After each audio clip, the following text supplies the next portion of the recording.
Ready. And we are recording with Mr. Charlie Duke, the youngest man to ever walk on the moon on Apollo 16.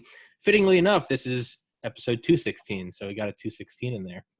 At 36 years old and 210 days, you were the youngest man to ever walk on the moon and the 10th man to walk on the moon. And if anyone listens to Neil Armstrong Landing, you're the one that says Tranquility Base. You got a bunch of guys down here turning blue. We're breathing again. That's correct. Yeah, it was true too. Yeah, and I've watched interviews with you where you talk about how you said you were so nervous you said twang instead of tranquility. Yeah. Well, how are you? Yeah. How are you doing today, sir? I mean, that descent was probably I was probably more tense than I was when I actually landed on the moon. Really? Yeah. You know, you're in mission control, you're listening to all this drama and you don't have any visual. You just looking, well, the visual you have is a computer screen with a bunch of numbers, and you're watching trajectory, or you're watching this, or you're watching environmental control, whatever your job is. Well, Capcom sits there and sort of watches the trajectory, and you're listening to all this problem, and well, we got a computer overload, and we got a data drop out, and so all of that is tension is rising in the room because, you know, we got to pull this off. Yeah. This first time. And anyway, then we had a trajectory problem, and then which caused Neil to use a lot of extra gas, and he gets over to a place where he can land, and he's running out of gas. And so that's why it was dead silence in mission control, and just everybody glued to your screens. But you're not seeing anything. You're just listening to this, and you know he's close to being on the ground, but you know he's not there yet. So anyway, it's pretty tense. And whereas when you do it and you're landing, you got all the cues. You got the visual cues outside. You got the motion cues in the spacecraft. You got all your instrumentation that's telling you we're on profile, plenty of gas. You know, you get down, you start blowing dust everywhere, and well, we got it made. And so you just sort of, you focus. You don't want to screw up the landing, but you don't get really tense like we did in mission control. Yeah, I thought the funniest thing was I watched an interview with you and Mr. George Clooney, and he was talking about getting down to 4% fuel, the 1201 alarms, the 1202 alarms. And you started laughing. You said, even if we told him to stop, you said Neil would have kept going. He would have said, "Come again, NASA, I can't hear you. You're breaking up." He said he was landing. He was close enough to continue. He could make the decision. We could have called an abort, but he said he could say I'm continuing, and make that decision himself. Yeah. And but we had mission rules, and we were going to play by the rules. And when we got to that 4% minimum, the propulsion not Capcom, but the propulsion guy would say 4% flight abort. And so I'd wait to in this case, Gene Krantz, flight director, would say, well, you know, I'd look back at him. He was over my right shoulder, and wait till he looked down and said, abort. But I mean, I'm explaining it, but that happens in seconds. Yeah. So anyway, we didn't have to call it. Thank the Lord. Yeah. I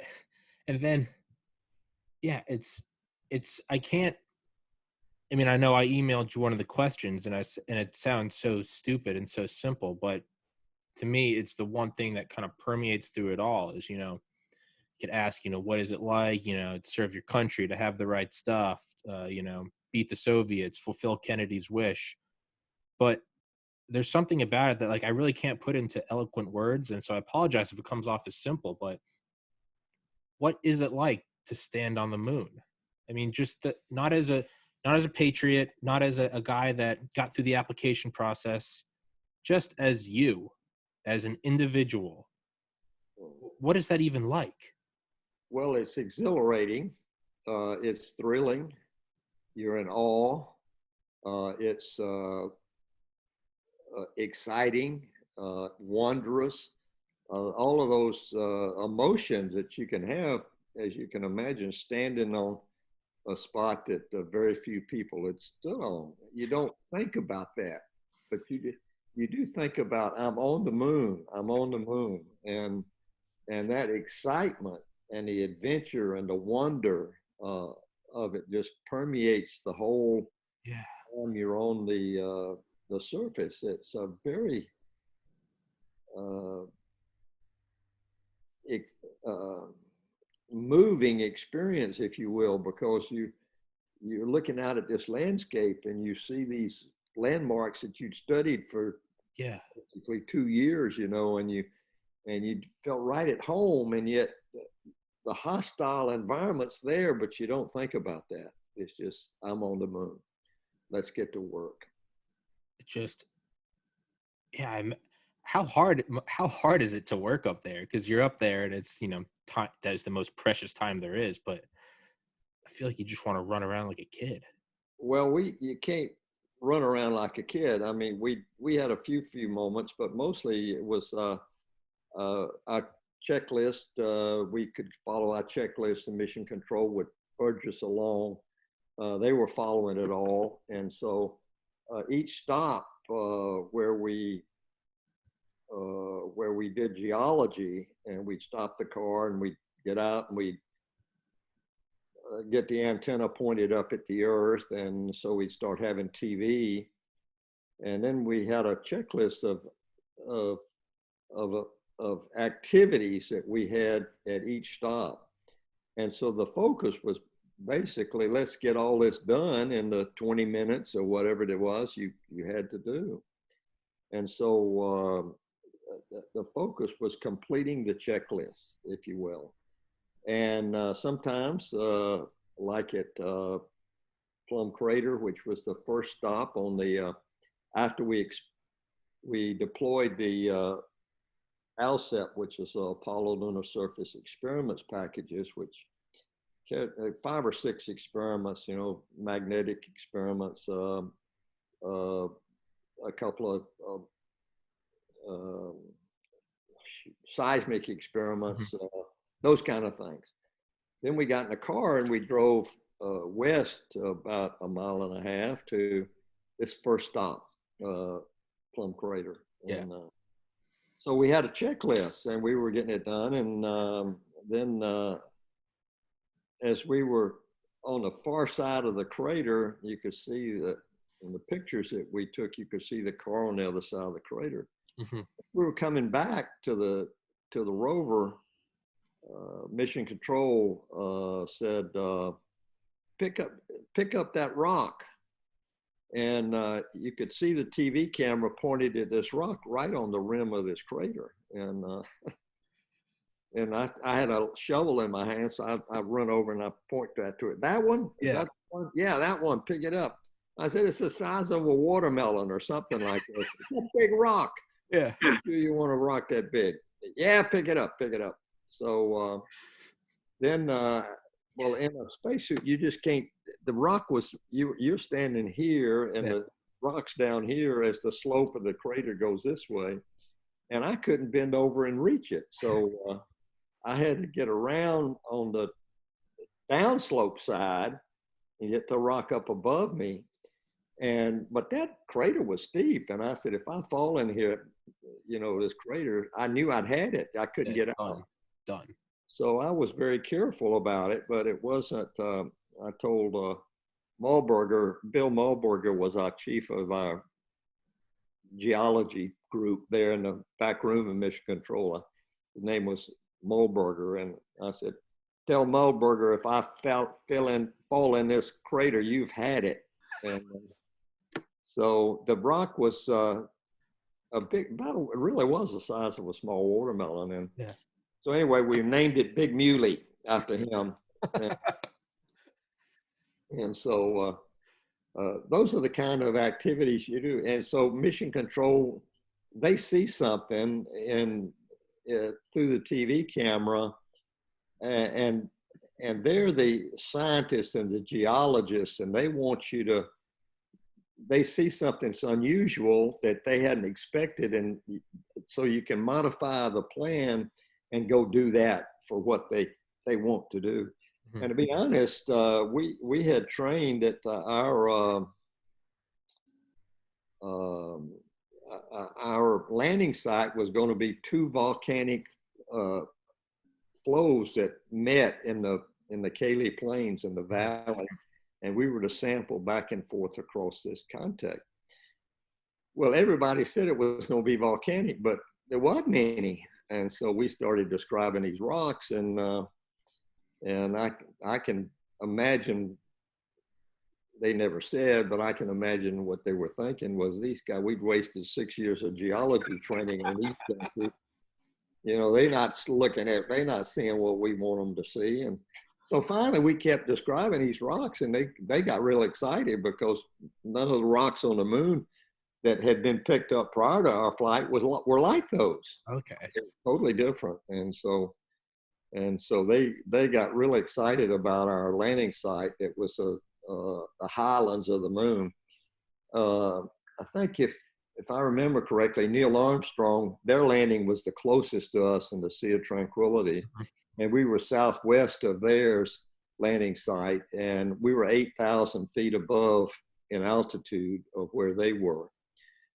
So there's a lot of terrain difference on the lunar surface. And so that creates different rocks. Not only that, but just the way the rocks got there. So sure. Anyway.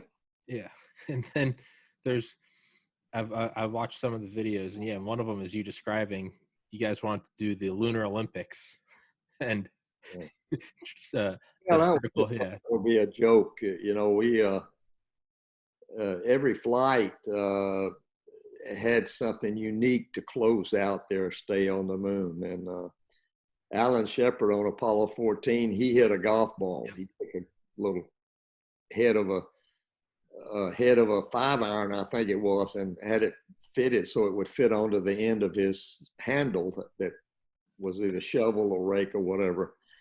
And so he took some golf balls and hit some golf balls. And so on Apollo 15, Dave Scott had a really unique experiment. It was the hammer and feather, if you remember.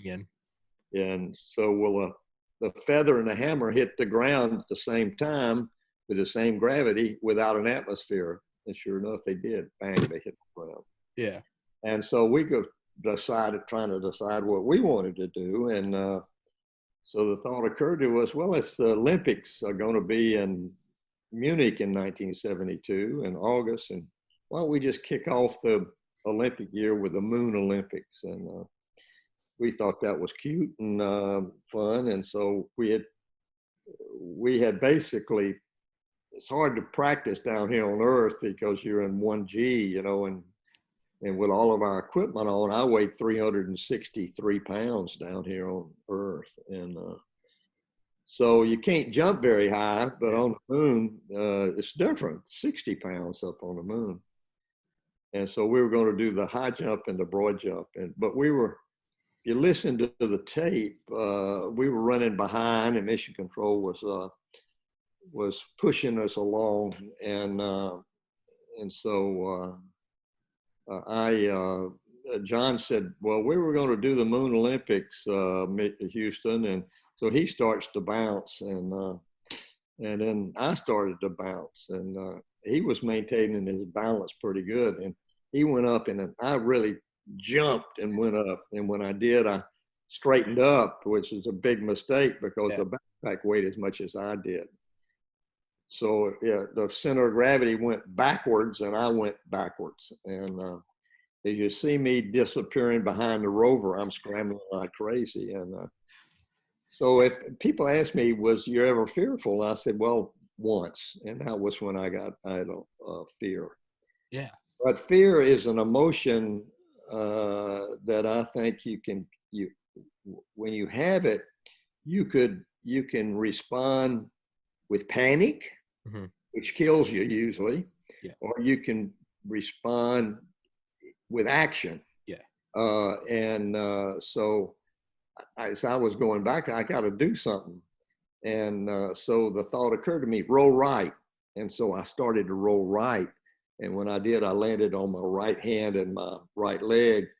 I bounced onto my back, and my heart was really pounding. It was scary. But I realized, hey, I'm still alive. John came over and helped me up after giving me a scolding a little bit. And so I got quiet, and you could hear the pumps running, and you could feel the oxygen flow coming over the top of your head. And we had a little instrument right on our chest called the RCU, which was a remote control unit. It had oxygen level, pressures, water, all of the stuff for the backpack life support system. And everything read normal. And so I knew I was okay.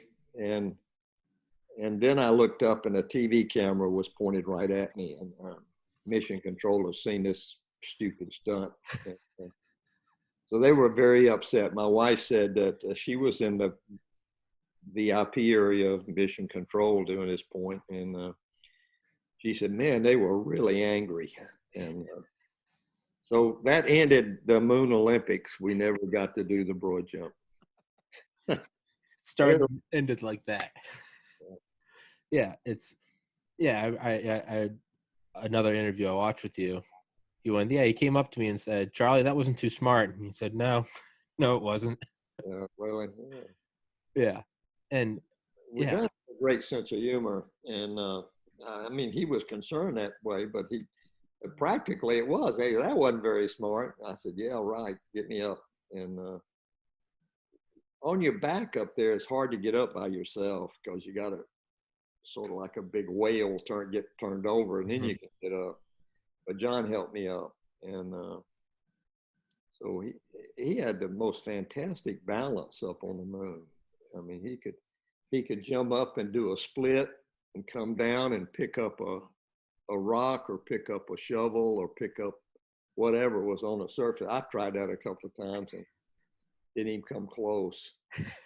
So I'd have to get something else to help me to pick up what was on the surface that I dropped, hammer or whatever. So you can see me a couple of times trying. I was driving we call it a core tube. It was a hollow tube about the size of a silver dollar. We pounded those into the surface for about a meter or 3 feet. Sure. And then we pulled them back out again, and it gave you a core sample down that depth. Well, as I was pounding on this thing with my hammer, I got tired, and I put it over the right. I mean, it's hard to grip something in that suit because your gloves are like this. And I was pounding and pounding, and I dropped the hammer. Just flipped out of my hand, and so now I got to get it up. Well, I tried that split thing a couple of times. That didn't work, so I had to go over to the rover and we had this thing called the tongs. It was about 3 feet long, and you squeezed up at the handle, and these two clamps would close. So I went over there and got that, and put it around the hammer and clamped it down and pulled it up and then picked it up. So we had ways that we could get around these inconvenient moments. Yeah. I mean, the one thing that I was really surprised at was the dust. It was everywhere, and it was so fine. It got on your suit, and you could not. We had a brush and everything. You could not brush it off. It just worked its way into this fabric, which was the tightest weave fabric, that beta cloth fabric that I had ever experienced. And But if you look at the photographs, we started out looking like Mr. Clean. Uh-huh. And by the time the first EVA over, from the waist down, we had turned gray. Yeah. And then sometime in the second EVA or so, I think what happened is I was walking around the back, or it might have been John, and we got tangled up with the right rear fender of the rover and pulled it loose, and so it came off, and Mission Control said, "That's okay, just forget about it." So we started driving off, and this rooster tail was now raining moon dust down on us for the rest of the drive of the rover, and that complicated all of the mirrors on the batteries. It got everything covered with moon dust, which changed the insulation reflectivity and all that stuff, and we got filthy. And so when that happened on Apollo 17, stop, everybody, fix it. So we came up with this idea using a checklist and a clamp, and made an artificial fender for it, which worked great for them. But we didn't think about it at first until we realized how filthy we were getting. And, so I think in the future missions, like Artemis going to the moon, hopefully this decade and landing, it's very important to have an airlock. You'll have probably a habitation module. You'll land in this lunar module, whatever it looks like, and then probably already assembled remotely was this airlock thing. I mean, this dome structure where you would actually spend 2 months. Yeah. And you don't want to track moon dust in and out of that for 2 months. I mean, it stays on the ground, but just dust everywhere, and you kick it up and it's going to fly up a little bit, and it's 1/6 gravity, which the environmental control system could pick up. So a real big airlock so you could take your suits off, get in a constant wear garment, and walk into your habitation module without any moon dust on you will be a great advantage, I think. Yeah, that's because it's very dangerous to breathe in as well. Yeah, real fine. Yeah. Well, when we got back into orbit, we had tracked a lot of dust in, but it was on the floor. And when we got back in orbit, this dust just floats up everywhere. It just fills the lunar module with its dust. And man, we were really shocked. And John says, we can't take off our helmets and gloves because all that's going to be ingested into the environmental control system and cause a real problem. So we stayed in our helmets and gloves, and put the environmental control system on just suit loop. And so when we got docked up, Magnally pulled out the tunnel and everything, and he looks into the lunar module and sees all this dust. He said, "You guys not coming in here." And so he floats over a little vacuum cleaner, these battery-powered handheld deals. And so we vacuumed up all that dust as best we could. And then he let us come over and start transferring all the rocks and all of our experiments that we were bringing back with us. It's some things just permeate, I guess, different, even celestial bodies. I mean, I think of being little and, coming in with my brothers covered in dirt and mud. My mom saying, "You're not coming in here."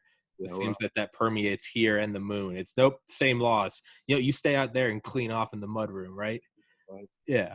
It's so I watched several interviews with you. I bought your book, but this interview ended up being much sooner than I expected, so I didn't have time to read it. But I did watch several interviews with you, and one thing that I thought was very interesting was you talked about after the moon.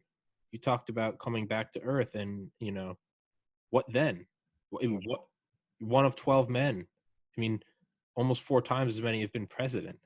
Yeah. And what then? And you talk about working for NASA, going into sales, and maybe if I find money, I'll find peace. Yeah. And I thought it was really a beautiful thing about your discovery of faith and finding peace within that through your wife and through yourself and through your relation with your two sons, which, by the way, Charles and Thomas, my dad's name is Charlie and has two sons, Charles and Thomas. So I thought that was kind of unique.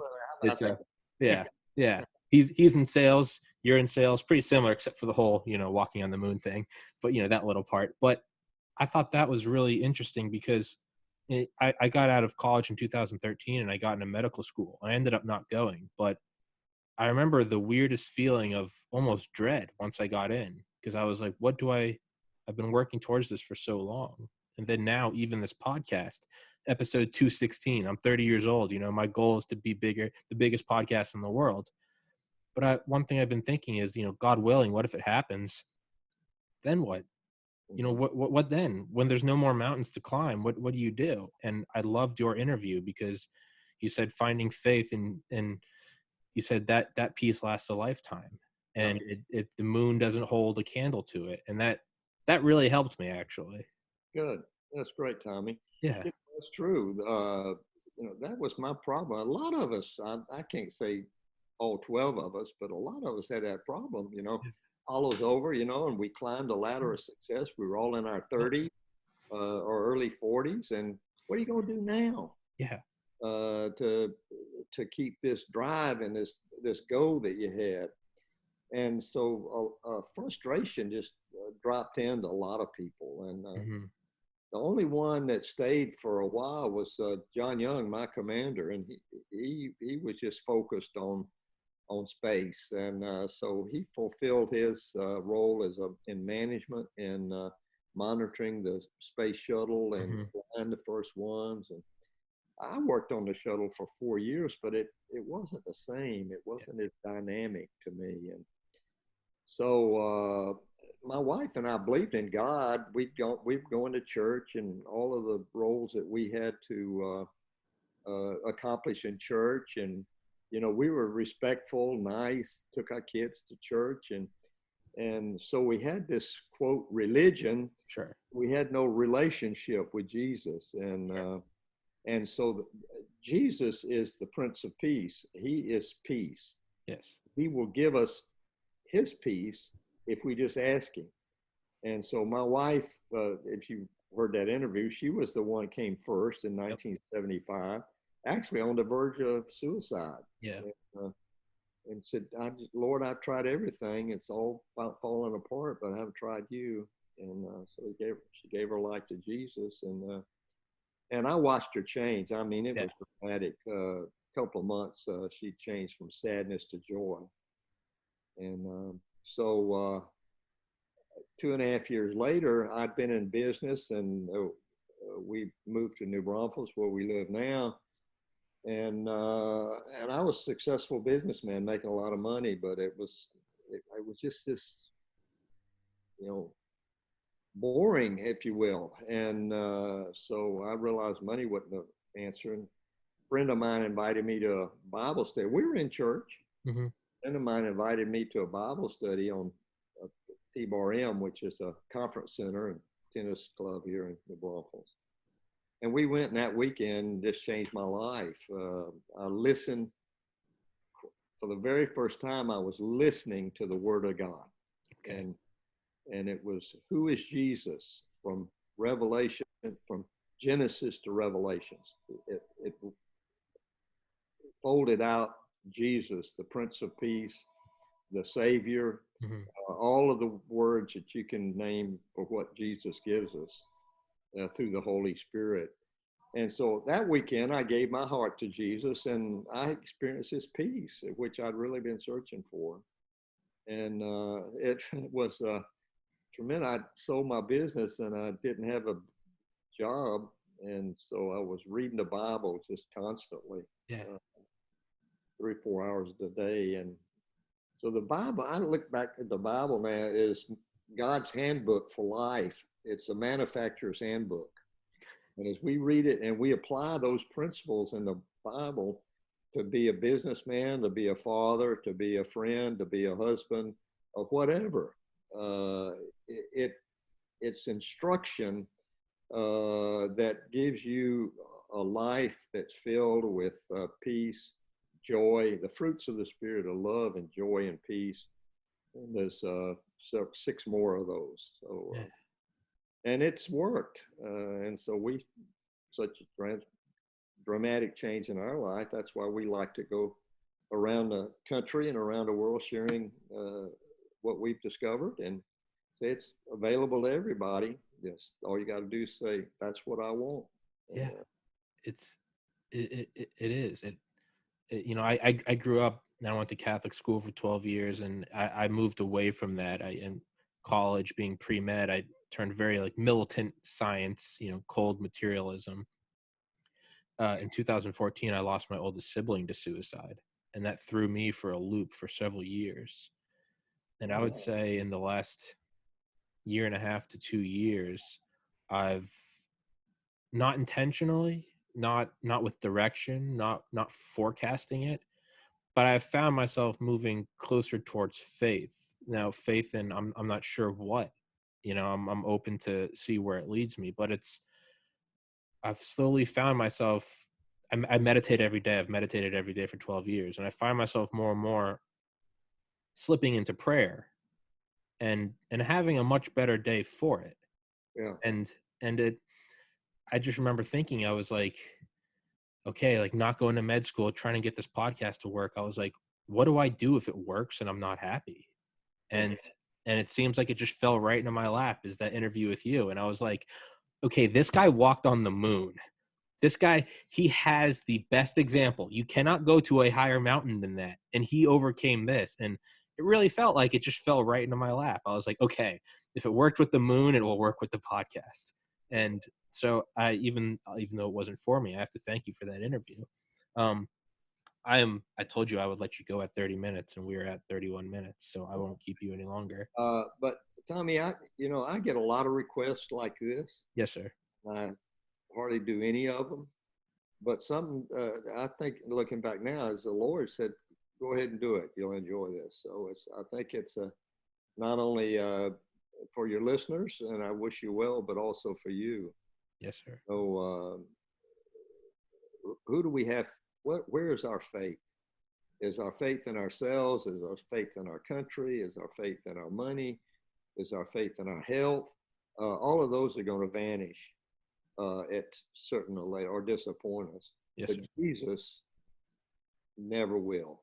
And he is always with us no matter what we do. He loves us. He said he died for you. Nothing we can do will separate us from the love of God, which is ours in Christ Jesus, unless we just abandon ship. You know? Yes. And but I've discovered that even in the trials and troubles of life, which we've had many in the last 40 years, and as with our walk with God, it's not guaranteed that that we're going to have trouble-free life, but it is guaranteed that he's going to be with us. Yes. And the peace of God that passes all understanding can rule in our hearts if we just keep focused on the object of our faith, which is Jesus. Yes. Yeah. It's not guaranteed it will be easy. It's what a beautiful full circle. JFK, you know, asked to be stronger men, not for easier lives. But before I go, I saw a 1 minute video with you, and it's Charlie Duke responds to someone asking about fake moon landing conspiracy theorists, and it was the best answer I've ever seen. You said, you know, you can go to nasa.gov. You can go. They have the orbiter photos, and it's overlaid onto the video, and you can zoom in. You can see the landing zone. You can see, you know, where the rockets went off. You can see the rover. You can see the instruments. And you go, if we were to fake it, you go, okay, all right, let's entertain that. If we were to fake it, okay, I get it. You know, beat the Soviets, sure. Why would we fake it 9 times? And then you go, and if you look at those pictures, those are all up there. Someone put them up there. That was me. And the video ends. I watched it. I must have looked like an idiot. I was cheering in my bathroom at 2 a.m. I was like, yes, someone put them up there. And you pause. That was me. And I was just like, Charlie Duke. Yeah. So, yeah, I was, I'm sure I woke my parents up at like 3 a.m, but I was cheering in my bathroom last night. So, but yeah, so thank you for your time, sir. Well, I wish you well, Tommy, with your podcast. Thank you, sir. Thank you so much for doing this. God bless, and thank you for the conversation, sir. And thank you for everything you've done for this country and for being an inspiration to everyone. Thank you very much. God bless you. God bless.